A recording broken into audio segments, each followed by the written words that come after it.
Assalamu alaikum everyone and welcome to day 18 of the 20 by 20 Wellbeing Challenge Season 2. As always, it's great to have you here. Your host here, Shamil Fazluddin, with my co-host and other host here. Assalamu alaikum everyone. Once again, thank you for joining us today for yet another riveting session. This is your host Shazia. And as always, our theme for the Wellbeing Challenge Season 2 is a very beautiful quote by Imam Ali alayhi salam, which is, "You presume you are a small entity, but within you is enfolded the entire universe." And all our topics have epitomized this very beautiful quote, and they will continue to do so until our very last day, inshallah. Inshallah, yes, which is just 3 days to go now?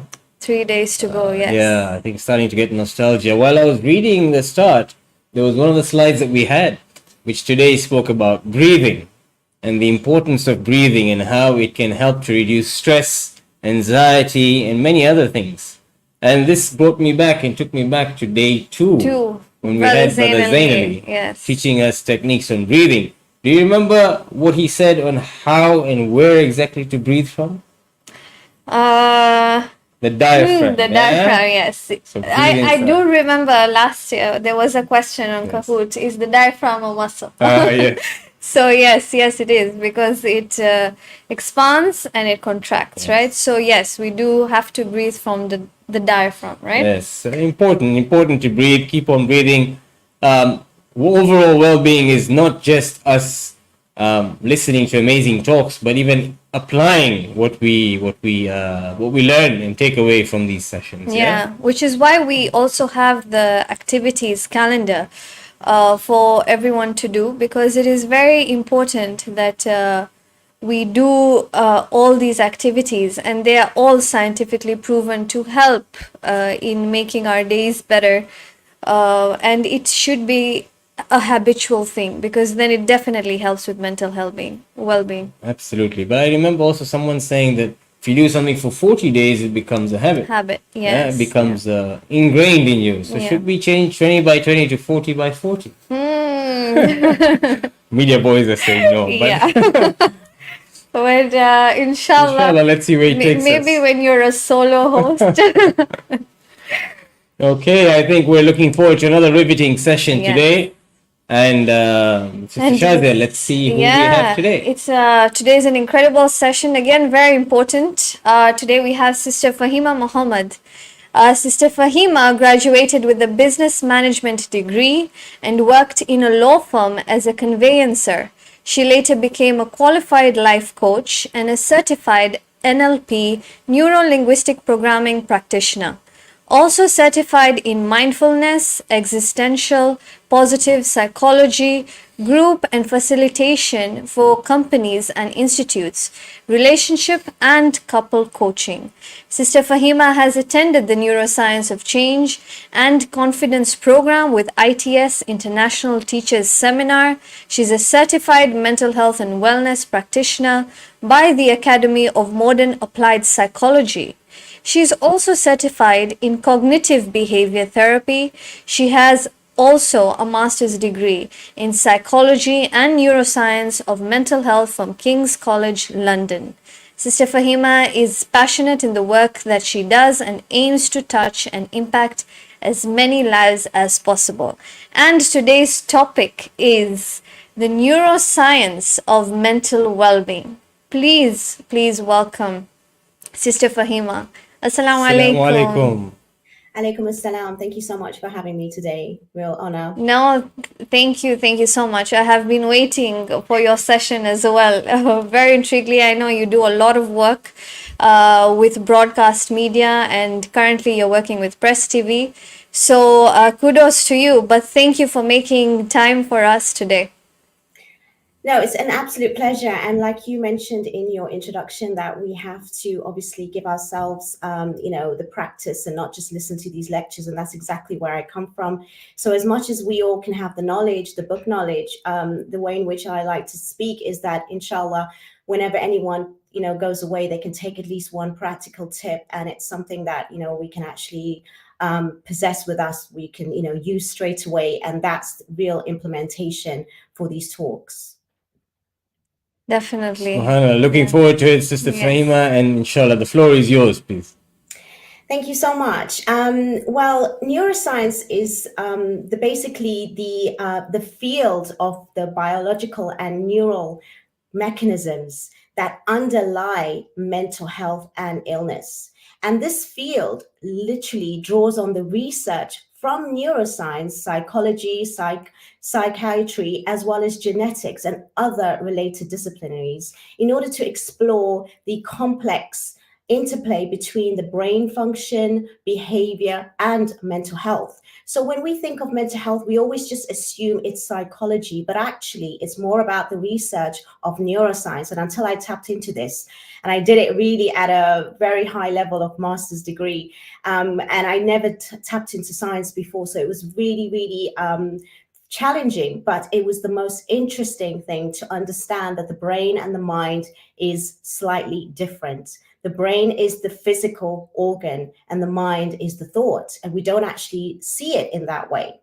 And there's some key areas of research in neuroscience of mental health. And when I say mental health, it does obviously come into the fact of mental well-being, because we have to live every day in a particular way in order for us to able to live having a quality life. Whenever we are doing research, one of the major types of research in order to even clarify the kind of development we are in a country is to know your quality way of life. So the neuroscience, the research of neuroscience in mental health includes the following. One, the neurotransmitters and the neuromodulators. Now, these are chemicals in the brain that play a critical role in regulating mood, emotion, and behavior. We need to understand that because we can explore the imbalances and how these levels can contribute to your mental health disorders such as depression, anxiety, and schizophrenia. A lot of the times we do feel that it is just genetics or environment as well, when actually environment plays a huge part, which I will come into later on as well, with regards to your upbringing, and it can alter your genes. So the brain imagery is the second part of research, and the neurocircuitry, which is advances in the sort of technology that we have right now, which allows researchers to study the structure and the function of the brain in much greater detail so that we can develop new treatments. Genetics and epigenetics is an amazing way in which you can develop in your mental health, whether it is to explore areas of how you can change and influence brain function, as well as contribute to the development of the mental health disorder. So how does that progress or get better? What kind of medication is there?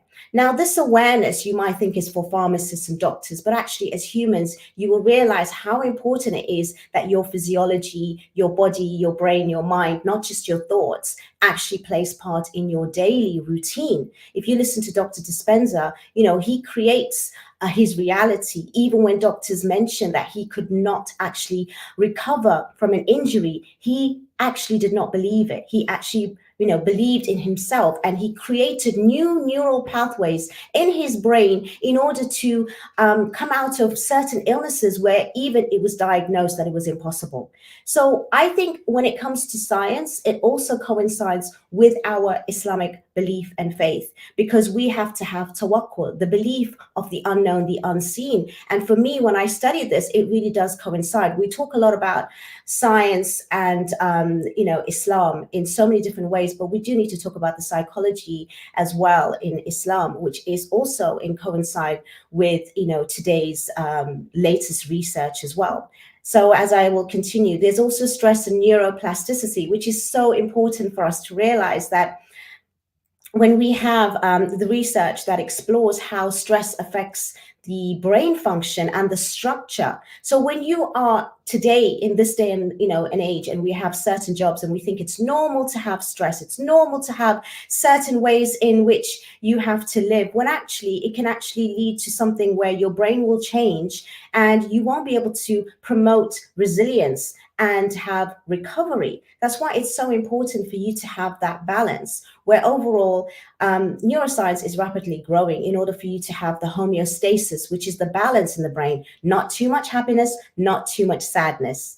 So this now will lead on to the way in which our human brain actually functions. The way in which our brain is divided is into two hemispheres, right? The right and the left. And even though it's important to know that we need one as much as the other in order to work together to communicate through all of this. And when you understand that, you know, even when it comes to men and women, we think differently because of the logic and the emotion. You know, the right side of the brain is more emotional, the left side is more logical. So there are different, you know, when we talk about chromosomes and hormones, when it comes to gender identity, but when it comes to your brain, it is very distinct. There is a difference between even gray matter between men and women. So when people want to differentiate between gender, when you actually tap and divulge into neuroscience, it makes it a lot more clearer as to who you are and why you are behaving and acting in a particular way. So, for example, when we are doing sports and we have these social issues that are coming up right now about, you know, we should all be equal, we should all be in that, but equal in what sense? In biology, in neuroscience, we don't bring that in there. The science is out there, but we don't have the individuals to speak so that we can actually implement this in the right way, not just from faith. The reason why I think it's important for us to study and learn and have the latest knowledge so that when we are also as Muslims living in the West, we cannot just come out there and speak and influence everybody else just from faith, because not everybody believes in our faith. But when you have their own sciences and their own studies to actually, you know, put forward what is in line with our faith without mentioning it, it all shows within the science. And I think that's really a powerful tool to have. I have been studying for the last 8-9 years human mind and behavior, and that is after my degree. So I realized how important it is for us to actually continue in our studies in order to have and make a real influence in life. And as we know, and we spoke about the stress, the left and right side, and how in which it can determine. And unfortunately, I cannot go into so much detail because of the time constraints. And I've got like 20 pages of work here, but I have no time to actually go through it. So I'm going to rush through it, and hopefully I can go into detail afterwards when it comes to the questions. We also have different brain wave states, right? I'll just put the next slide on. Okay, thank you for doing that. So these things are so important when you're trying to recognize the way in which we actually operate, okay? When we're actually having the different types of brain waves, it's a pattern of electrical activity that occurs in the brain and can only be identified in 5 different types through the MFRI scans. And that can actually show how you are either regulated, dysregulated, the type of brainwave that can dominate too frequently or at the wrong or the right time. And it teaches your brain to reach an optimal state, right? And you can actually get personalized brain training. We always think that we have to, you know, physical activity is important for the brain, but we have to understand how the brain works. So this kind of shows you when you're sleeping, what state you're in. And even when you're meditating and you get into a meditative state, a lot of us don't understand meditation. It is so important because it brings us into a relaxed state and it takes us into this brainwave state. And that's where you can actually focus better and actually become, you know, much more sort of attentive to your work. When people think that meditation is all about clearing out your mind, it's nothing to do with that. You actually are thinking, you're focusing, but you're slowing down and you are, you know, paying more attention, and you can actually increase your cognitive thinking, problem solving, as well as your activity. And most people do not know how to even explain meditation. Now, we know that trauma can have a profound effect on the brain.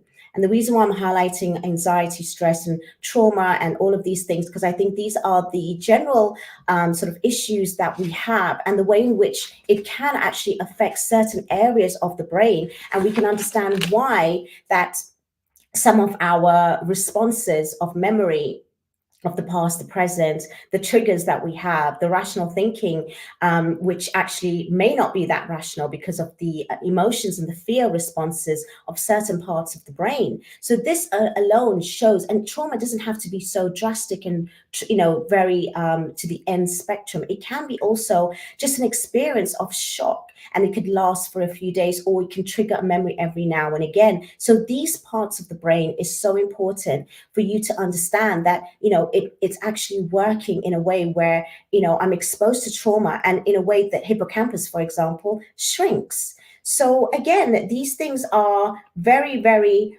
crucial to understand your well-being.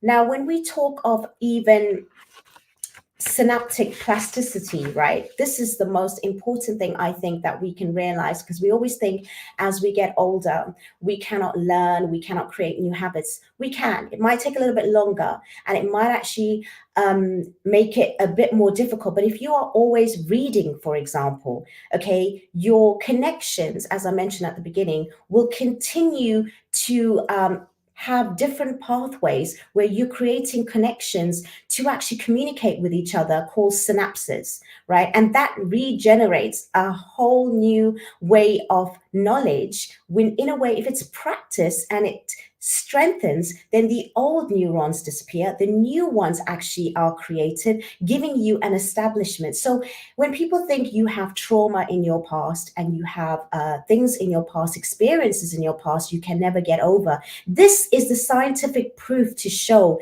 that you can recreate. It's not just about new learning to build better connections in your brain, but you can form new memories. You can put certain memories in your past, and it won't affect you and your emotions and your moods and your triggers as much. So for me, I look at this as even more powerful, as when it's actually explained as in just change and adapt, and it's okay for new learning, and it just builds a stronger brain in you, like a muscle in your body. It's muscle in your brain. I think it can really coincide with the way in which we have negative experiences and recreate new experiences, whatever they may be.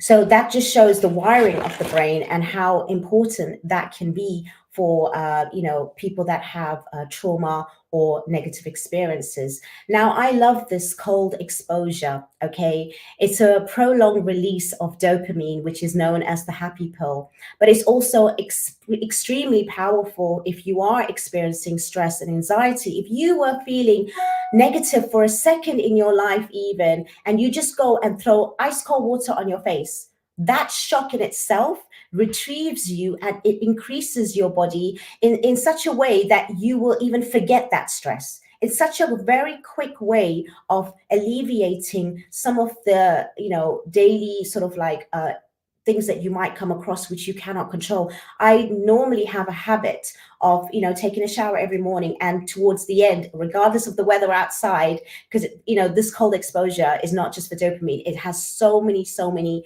different positive ways for your body to be exposed in that way for so many reasons, which again I cannot go into. But if you were to look that up, you'll see that it elevates your mood, it elevates your energy and your focus. So it's crucial. So when I have a shower every morning, I will turn it into the coldest for like even a minute, and I do it every day without fail, and it just exposes me into that shock of cold water, which actually takes away any stress, any of that thought that I'm having, that we always think that we cannot concentrate, we cannot focus, or we got anxiety, and it really is healthy for you. So these are things you can do so easily, right? You can really make a difference to your life, knowing that whatever, for example, problems you've had, you've got the neuroplasticity there that creates new, synapses, which can help for your mood and your memory. Then you've also got the energy boost and the focus for the cold exposure, and also creating the happy pill. So if you don't have time to exercise, which also releases dopamine and a lot of other chemicals in the body, you actually can use the cold water exposure.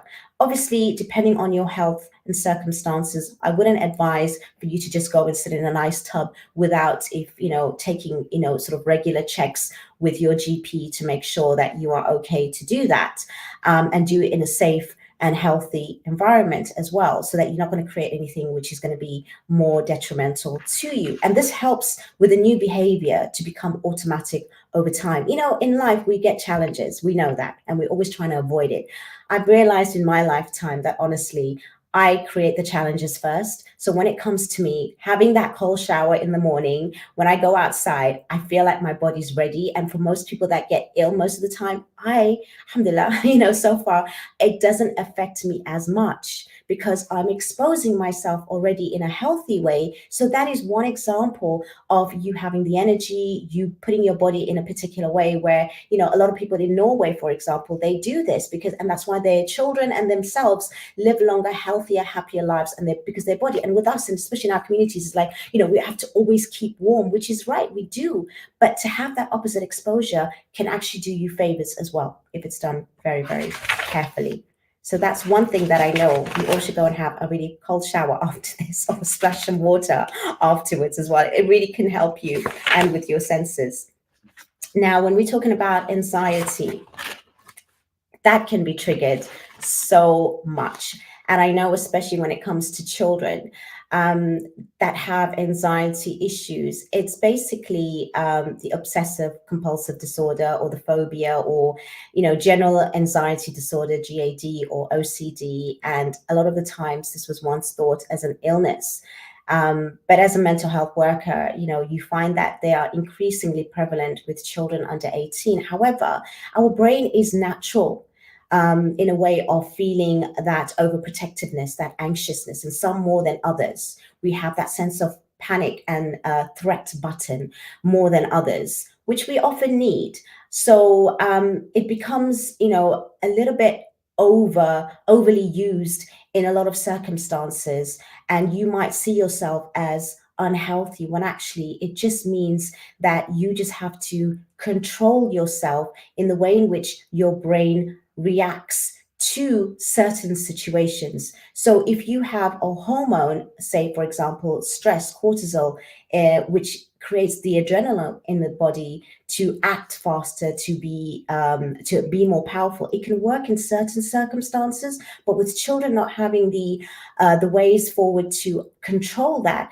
then that's why we give them these kind of diagnoses and we label them and we box them, when actually a lot of the times they can really manage very well over time and treat it properly, and not looked upon it as if it's some sort of like, you know, real disease or disorder that, you know, it keeps them separate and completely unable to function and manage at home or even at school and be really successful. I have seen so many people that have these kind of issues grow up to be very successful professionals and adults. So when we have these things, that's why we need to learn about it, so we can take away the misrepresentation, the stigma from it as well, because it does affect, you know, whether it comes in our relationships, whether it comes for our self-esteem, whether it comes to, you know, you labeling yourself. And sometimes you recreate what you are because you label yourself. So it's very important that when it comes to mental health, we need to understand it very cautiously. And I think if you understand the neuroscience of it, it can really make you understand a lot of the functions that happen in your body to be a lot more natural and normal as well.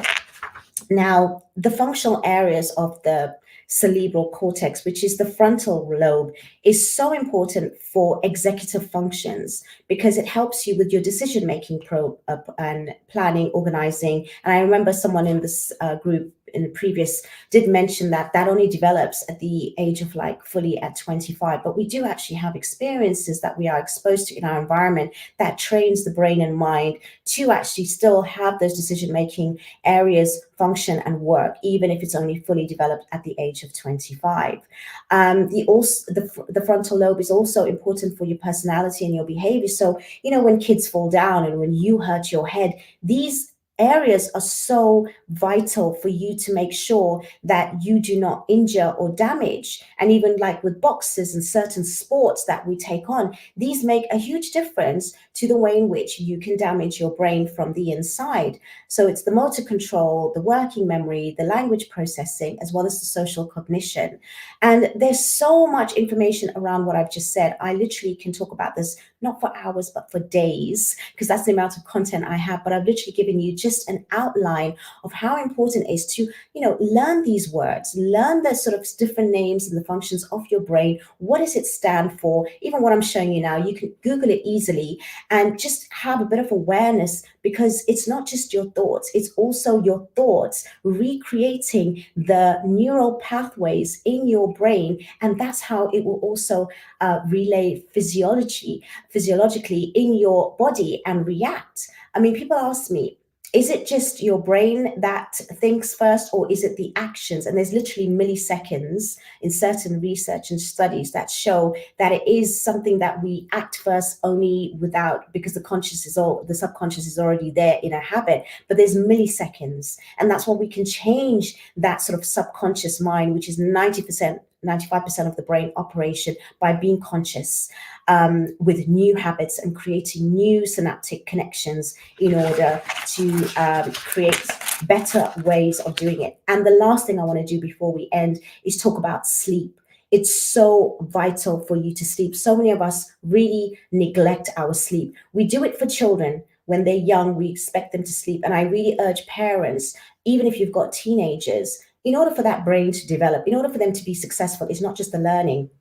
You have to make sure they have routine. It doesn't matter. And I know in our communities, we don't mind them on the weekend going to bed late. No, it is damaging for them. When you sleep, you are actually slowing down your brainwave activity in order to flush out the waste and the products that is from, which is detoxifying the brain. Right. And if you have less and less of that, that's really going to help. Less and less of that, that's really going to make a difference to your cognitive behaviors and functioning and your growth, even as a child. Just because you think you're a teenager, you can go to bed at midnight. Okay, for an occasion. But keep it to a routine that, I'm going to go to bed maybe on a school night, like 8, 9 o'clock, but on the weeknight, maybe 9, 10 o'clock. But further than that, you are really depriving yourself of the actual natural health, mechanism that happens in your sleep.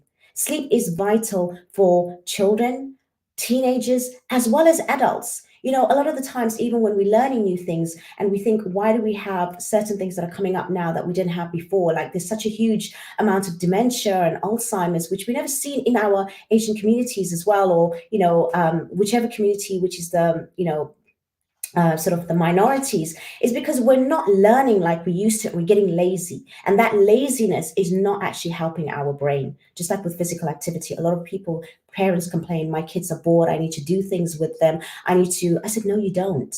You actually don't, because when you keep them in a space where they're not actually being given the activity, they will be innovative and creative and create that activity. Let them be bored. It's good for them. And when the other thing, actually, the final thing I really want to say is about multitasking.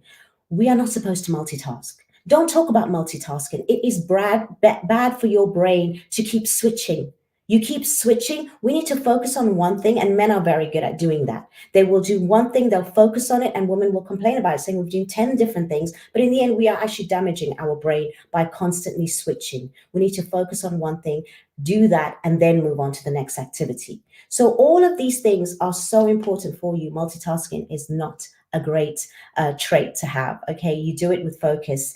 And I've got so much more material, so much more information, but unfortunately, I'm going to keep it and be sort of respectful to the time that is been allocated. So I've really rushed through so much of the work that I've sort of set forward, but hopefully it gives you an indication of neuroscience, because we don't have many individuals in our community, firstly, qualified in this area, especially at the level that I actually just received my certificate today for my master's degree. And I'm just so excited that, I can share all this content with people, because I think it's vital that education is not just for us, it's for there to put out to the community so that we can actually create real change. Real change only happens is not by me saying it, it's by me sharing it. So inshallah, this gives you an overview and an outline in a very, very short space of time. And I'm sorry I rushed through it, because I wanted to put in as much content as I can in the limited amount of time, just to give you an idea of the work that I do and how this kind of information can be vital to your well-being every single day. Amazing. Thank you, Sister Fahima, for that. And congratulations for receiving a certificate. I think, yes, it's very beneficial, especially for everyone who is educated in this field, to share what they can so that our people, you're giving back to the community. And our people can learn a lot from it. And I think it's very important. And I love science as well. So thank you for that. We'll just go on to our Kahoot for the day. And we will come back to you for a Q&A session. So please do stay with us. Okay. Can we see the leaderboard for today? Leaderboard for today, yeah. Okay, in first place we have Sister Zara Juma with 81,388 points. In second place we have Sister Zara Devjani with 80,189 points. And in third place we have Sister Rosemin Wazir with 80,050 points. Okay, and once again the leaderboard is the same as yesterday. And nothing much has changed. But yes, everyone is really close to one another. So keep going, and fastest fingers first. Absolutely, absolutely. We've got what, 3 more days. So keep going. You never know where you end up. Tonight's pin is 8960614. There's also a QR code. Please log in ASAP so we can begin quickly and get into the Q&A quickly, because I think this was a very informative and very important topic, and we have a quality person, someone with a ton of knowledge that we can really get some good answers to. I particularly love the part of sleeping. And also, yes, I do think sleep. You need that more. I think Uncle Shamil is the one person in my life who I know for sure needs more sleep. Needs more sleep. We'll give it a few more seconds for everyone to log in.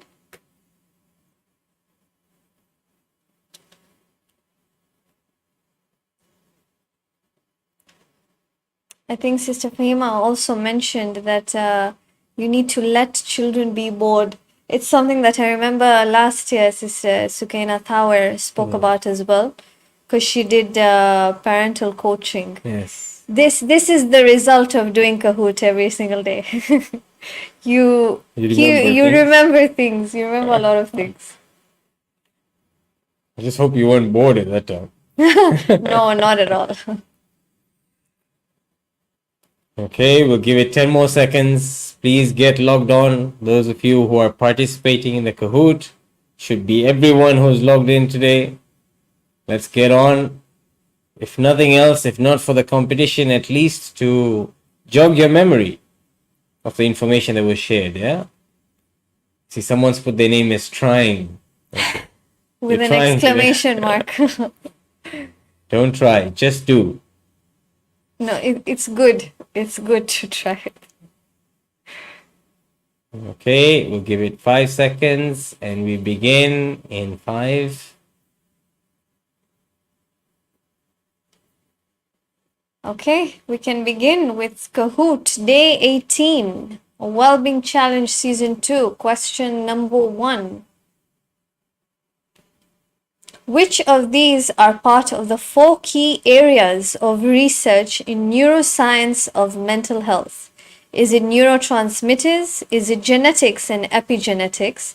Is it stress and neuroplasticity? Or is it all of the above?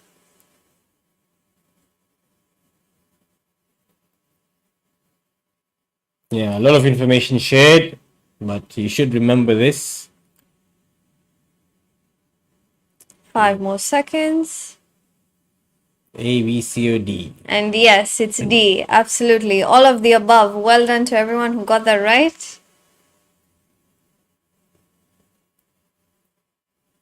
Okay, question 2. What is neuroplasticity?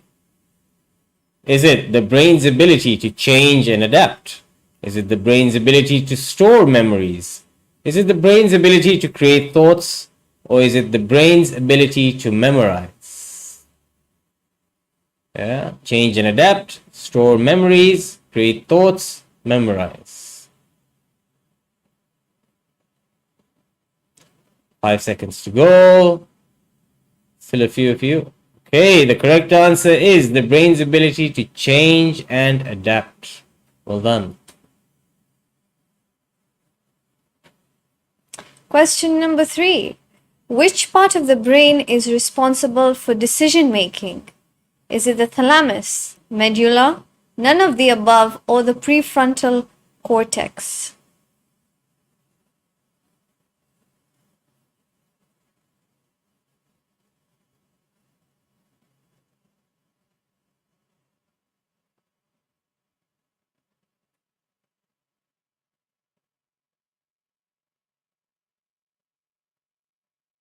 And yes, the answer is the prefrontal cortex.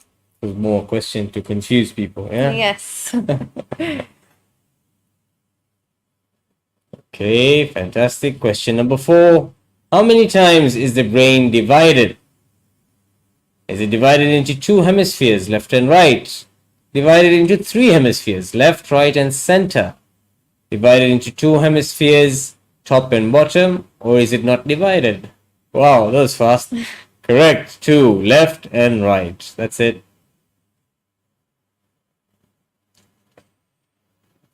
Question number 5. Which of these is not one of the 5 brainwave states? Is it delta, theta, alpha, or nu gamma? Yeah. Remember Keyword which here is not. Yes, Yeah. exactly.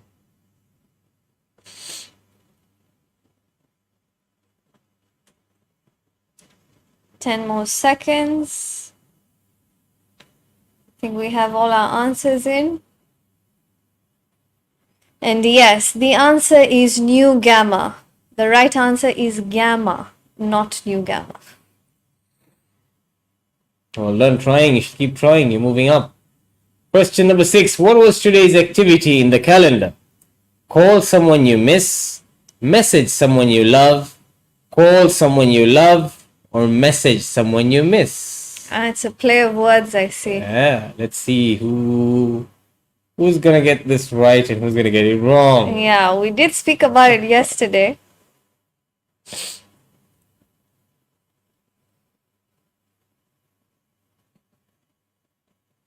Absolutely, it's called someone you love. So did catch out a few people there. Yeah, I think everyone thought it's called someone you miss.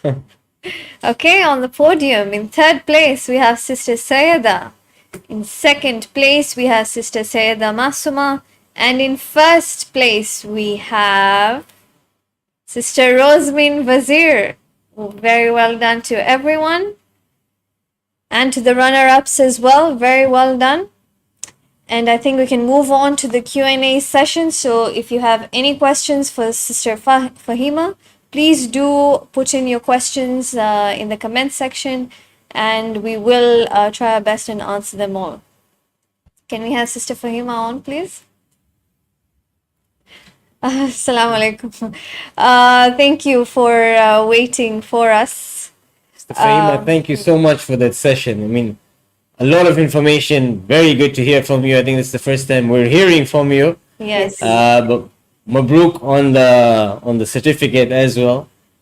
Thank you. And I just wanted to get started off with one question. I mean, you shared about how our thoughts can create new pathways for us. And I think you shared Dr. Dispenza's example. But those of us on the call who don't know about that, or do you have any other examples where you can share of how people's thoughts have changed them to bring them, something positive? Yeah, no, that's a good question. I think we have plenty of examples, even when it comes to, let's talk about, when it comes to Islam and our role models. We go through challenges all the time, and there's no greater challenge, regardless of the situation that we're facing right now in the world, but even in the time of our prophets and imams, and they went through the highest level of challenges, and here we are today complaining about every single thing. And how did they think? What did they do? They practice in a habit of dhikr, a remembrance, and ways in which they would actually have that submission. We don't understand our faith enough in order for us to actually believe in it and practice it. So I always want to bring it down to the fact that, science is so in line with the way in which we have our faith in place. So we need to constantly remind ourselves of those stories. And if they were there at the highest level, experiencing what they had to experience and endure, then how is it that we shouldn't be able to do that? Yes, we may not have been as successful, but there are so many ways in which a human being can switch that thought. In life, that we've only got control over three things: what we give meaning to, what we do in a challenge, and what we focus on. Right? Those are the three things that we have control over. And we need to focus on certain things, and that will alleviate some of the stresses. So it's knowing these techniques that I take my clients through that actually allows them the space, so that no matter what they're going through in life, no matter what adversity, because this is what it's all about. Okay, let's be real. We are here because we want to create better lifestyles and being. But with that, we need to understand our meaning and purpose of this world and this life.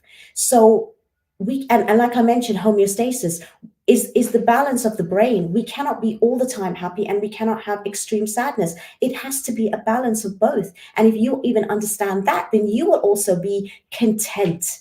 You will take the good with the bad, you will take the bad with the good, and you'd be able to move forward regardless of your circumstance. And that's the best way I can answer that, in order to make people understand that, life is not Hollywood and Bollywood. Please get it out of your minds as to how, things are on social media and how things are with your friend and your family, because these are just snapshots. Let's be real about how we are meant to live in this world. And for me, that just comes from faith and understanding it and a deeper connection with your creator. And that's all you need to strive towards. Very awesome. Yeah. Finding your purpose, that's very important. And we did have a speaker who spoke about that as well. Very well put. Sister Fahima, my question is, everyone's level of resilience is different, right? Scientifically or non-scientifically, can we increase our level of resilience? Absolutely. It's all about urgency. How bad do you want it? And how much are you willing to tolerate in life? That's how I look at it. That's the only way I can translate it. We complain and we moan, but a lot of the times we have a lot more control than we realize. And it depends also not just on the focus of, if you have a problem, are you going to focus on the problem, or are you going to focus on the solution? We were just over in COVID. A lot of companies actually really thrived. And a lot of people that lost their jobs, they became more creative. So it depends the kind of person that you are. There's even a distinction in psychology called the locus of control. As much as your environment has an impact on you, but it also depends on the kind of person that you build yourself to be. Are you going to be someone who is going to let the people and your surroundings, have an impact on you, or are you going to be greater than what is around you? I remember sitting next to a scholar, which I do on many shows that I have been on, and he said, how are you raising your children? Are you going to raise your children, if there was a river flowing of water, to be strong enough to be carried away with that river, or be strong enough to just grab that water and come back? So we need to have a way of thinking and being in order for us to, if we know we are lacking in certain ways, we have no excuse with the amount of knowledge and the availability and the substances around us for filling our minds with the right speeches and the right people and the right, sort of like places that we can visit and things that we can see, and and the kind of sort of implementations that we can put on ourselves in order to move forward. I just think if you are urgent enough in your brain, in your mind, in your way of being to want something, you'll want it. A lot of the times people come to me for coaching and I'm like, they just need someone who is boot camp coach, and that's what I am. And I warn them, because I'm going to kick you into a space that you're going to be uncomfortable, but you're going to get there, but you need to be kicked. And a lot of the counselors and psychotherapists, they don't have that space to do it. And they are in a boundary. Whereas with my level of work and the extensive different sort of methods and techniques that I do, I'm more free in doing it. And the level of education that I have, has increased my confidence in knowing how the brain can actually work, so that we tell ourselves certain things. We cannot do this. We cannot manage. We don't have the resilience. That alone is you putting yourself in a position where actually that's just a limiting belief. So let me carry it out of you. I believe in you. I actually, think of you more and higher than yourself. So why can't you think that? These are the kind of things that we need to think. There's no such thing as people are less or more. It's just that you are at a stage and you need to just find a way of moving forward. And I'll help you find that way to move forward. Very well. Wonderfully put. With all that you shared in that, I've taken away that it's not the lack of resources that we have around; it's the lack of resourcefulness within us. Sister Fahima, you've done a lot of work lately with covering, obviously, the issue happening with Palestine and Israel. And for people sitting over here, watching and knowing what's happening, what can we build out of that? I mean, those of us who are far, for example, yes, resilience, but what else can we build in terms of our overall well-being and expanding ourselves as well? What do you think? I think we need to build more sort of like, that brother and sisterhoodness. I think we lacking that. I think we do a lot of lip service and we need to take more action. And for me, I work in the home, and I think family, units are the most important thing in order to build society. And that's why, I think we are under this kind of agenda where that is going to be attacked, and it is being attacked, to break the family unit and the home, because that weakens us, whether it's in relationships or not having, to get married, and, not wanting kids, and, being outside and being independent. Not to say you can't have all of that, but we need to understand our roles and our meaning and purpose in this world, and why we are here to do what we need to do. So you need to hold on to your children a lot more closer and tighter. Don't just think about the academics of, the Western sort of like knowledge. We need to learn more about Islamic knowledge. Our kids going to madrasa is not enough. You need to practice it in your house, not just on a Saturday and Sunday when you take them out and you think that's it. You need to be it. All right. So I feel that, we as parents and we as uncles and, sisters, and whether you are just a community member, we need to be those kind of role models ourselves. We need to take action more than we normally do. And we need to build community, which is not just because, for the sake of saying, yes, we belong to this group and that group. We need to really live it.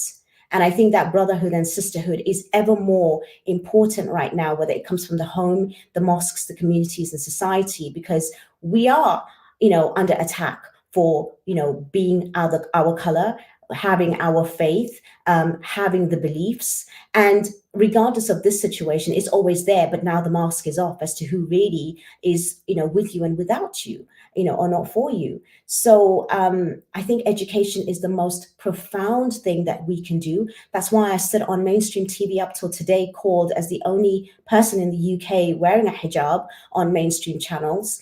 I'm not just on Press TV, I'm on British Muslim TV, I'm on Talk TV, I'm on GB News, I'm on ITV, I'm on BBC, and I get called regular on Good Morning Britain as well, because I am there to debate and represent and speak for my people and my community. But I also cannot say on those things that our community, do not let us down. Do your part, even as small as it is. So your home, fix it. And if you don't know how, get the tools and get it done. Because those homes that are broken over there, they're not broken because those people are resilient. In the worst of tragedy, we can't be resilient with everything around us. So where does that make us be? So we really need to, think a lot deeper. And there's the happiness research. People in Calcutta has the same kind of happiness as people in California. Why is that? Let's put it into perspective.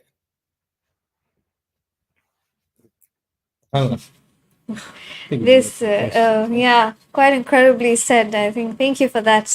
We all do need to do our part.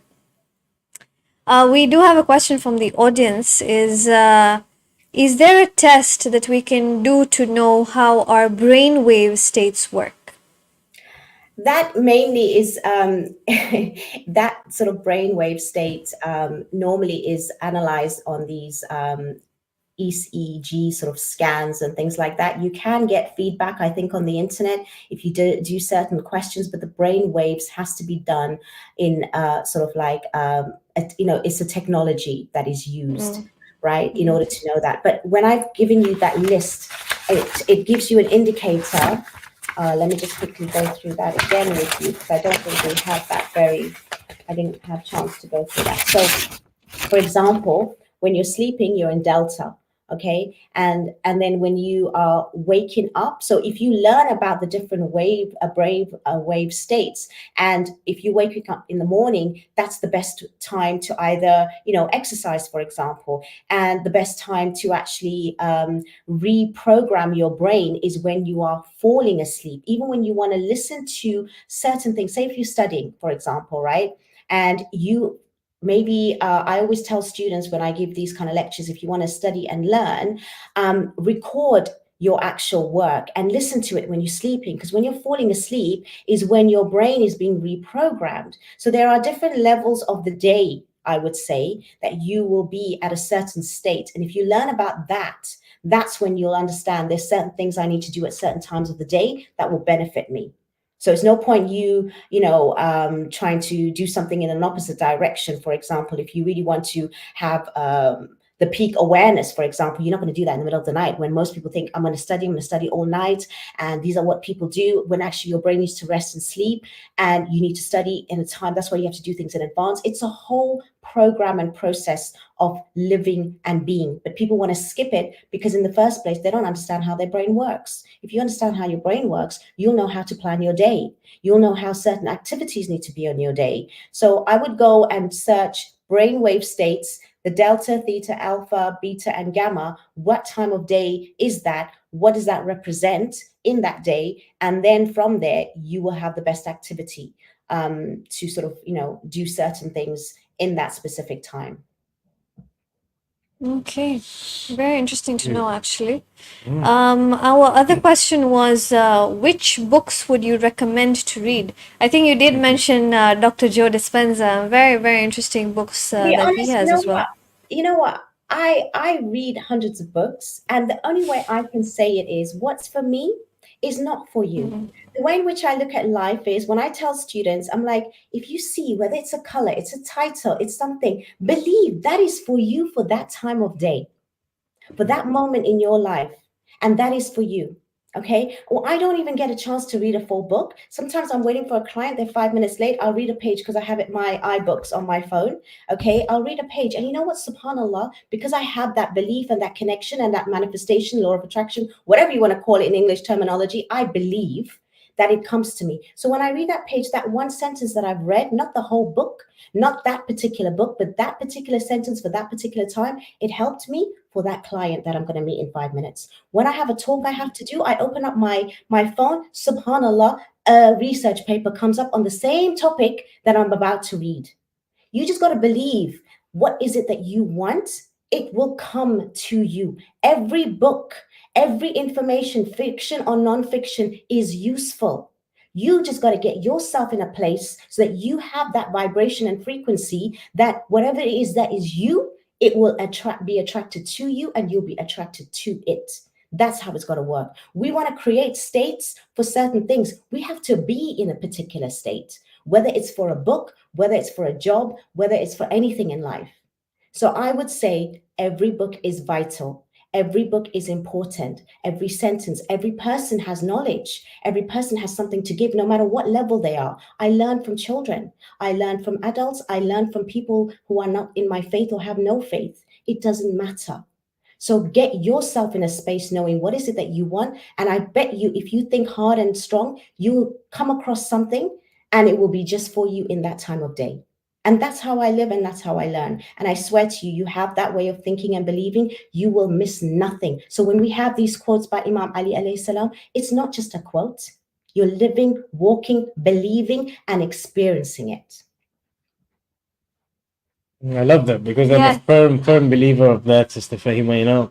Many times as I'm, getting here to the studio, and even if I'm listening to something on the radio and something will pop up that is part of it, fantastic. Thank you so much. Definitely, you do attract a lot of what you're actually thinking about. It just comes to you, and I think like with this quote as well, and it's something that was very close to me, and I feel like all the speakers somehow managed to get they love this quote, or they've heard it before, or it's just there's some connection somewhere that we're just attracting that kind of energy.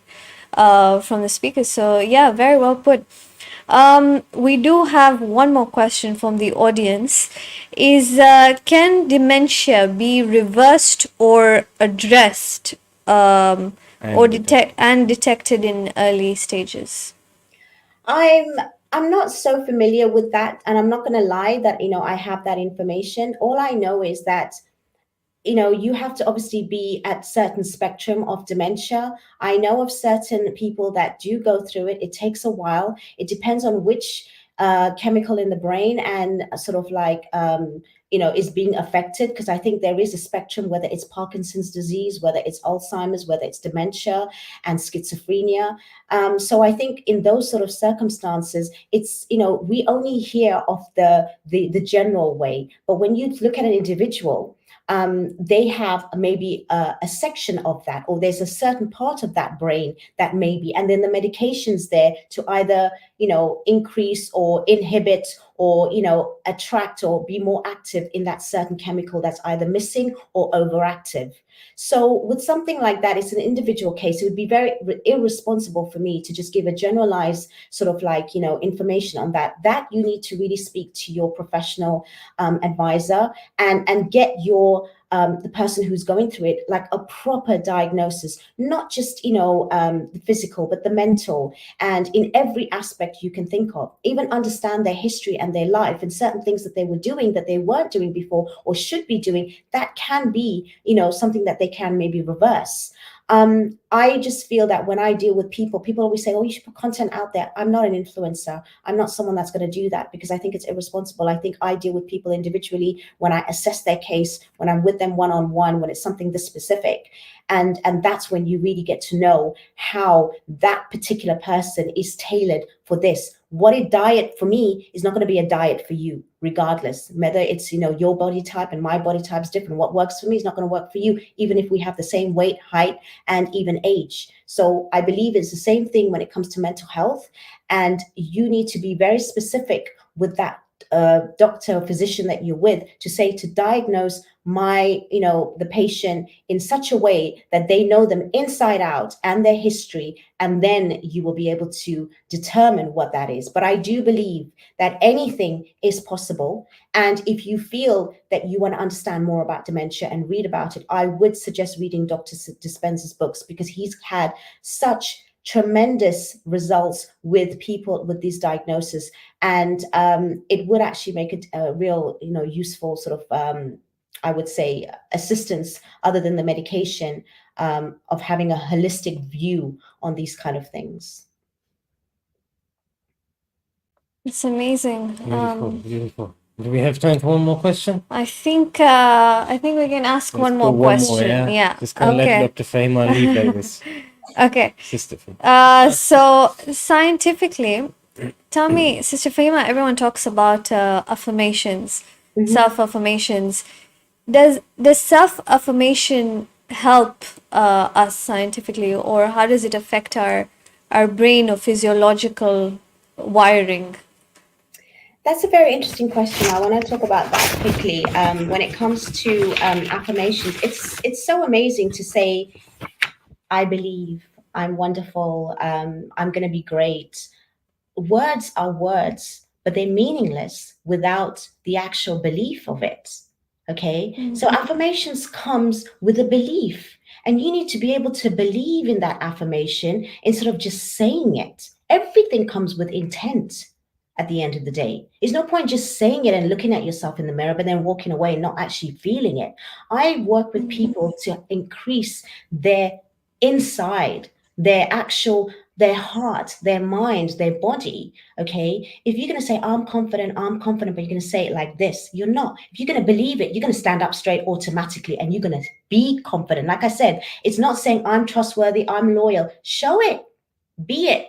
Our prophet, peace be upon him, and his family was not even known as a prophet, but he was known as the one who was trustworthy. Before that, he had the characteristics and the attributes built within him before even prophethood.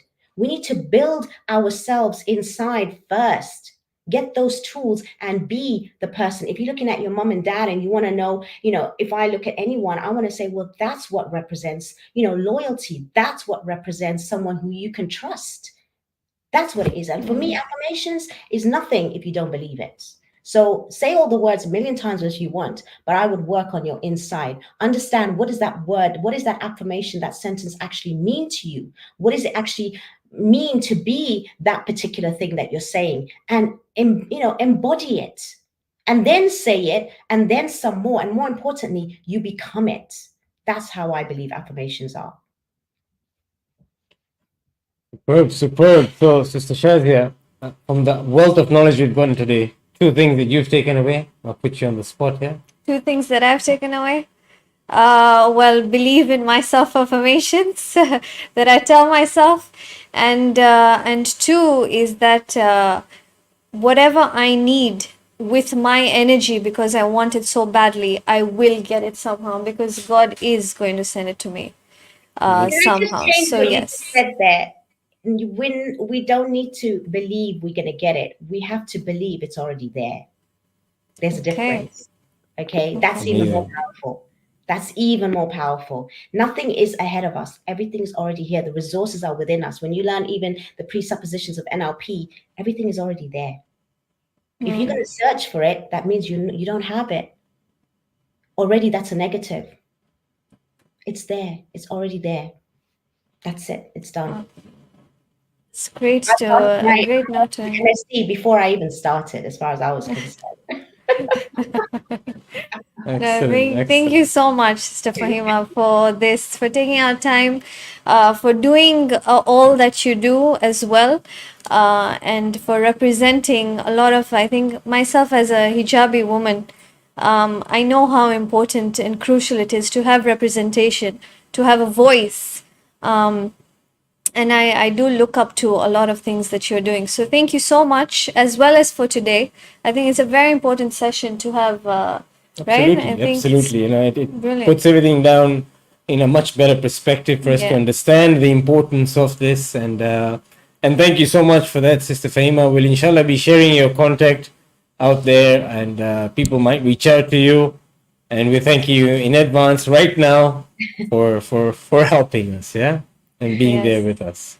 No, it's definitely my pleasure. It's an absolute pleasure, inshallah. I hope you continue well with what you're doing, and putting this together is not easy. So thank you both as well, and everyone behind the team that's actually, working for this. Inshallah, it all continues. Thank you. Thank you. I'm going to ask you one final question in parting. South Africa or the UK? In what sense? In the beauty of the place. Because I'm from South Africa as well. South Africa. South Africa, yeah. Yeah, I was born there, so that's my, that's my home. Home. Superb. Yeah. I'm with you on that. Thank you so much. All right, we'll have to end there, but thank you so much, Sister Fahima, once more. You're welcome. Okay, and we move on to the time of the day where we have the book for the day. Yes, and today's book is by Dr. Julie Smith. It's called Why Has Nobody Told Me This Before? And this is the excerpt. Just as thoughts are not facts, feelings are not facts either. Emotions are information, but when that emotion or information is powerful, intense, and loud as emotions can be, then we are more vulnerable in believing in them as a true reflection of what is going on. I feel it, therefore it must be a fact. Emotional reasoning is a thought bias that leads us to use what we feel as evidence for something to be true, even when there might be plenty of evidence to suggest otherwise. Beautifully put, and I think it goes very well with what Sister Fahima spoke about today as well. Yeah, definitely. Yeah. The science behind mental well-being is very interesting and intriguing to learn about, actually. The more you learn about yourself, I believe, the more you learn about yourself, even scientifically, physiologically. I think this is one of the reasons why I loved biology. When you learn about yourself, you get closer to the one who created you. Very good. So I think a change from journalism to doctor is in the calling? Yes, it almost happened, but I moved towards my creative side of the brain. And just as we were saying that about the science of understanding mental well-being, tomorrow is equally an important day in the activity list. Do something spontaneous, something that you love, something that you never tried. Try it out. But for today, Uncle Shamil, you said you were going to call someone you love yesterday. Did Yes, I certainly did. you? I called my wife.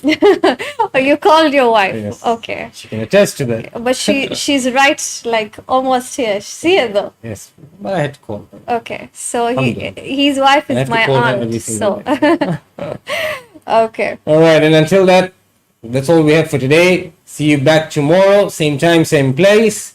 And with that, we say good night, God bless, and a goodbye. Thank you.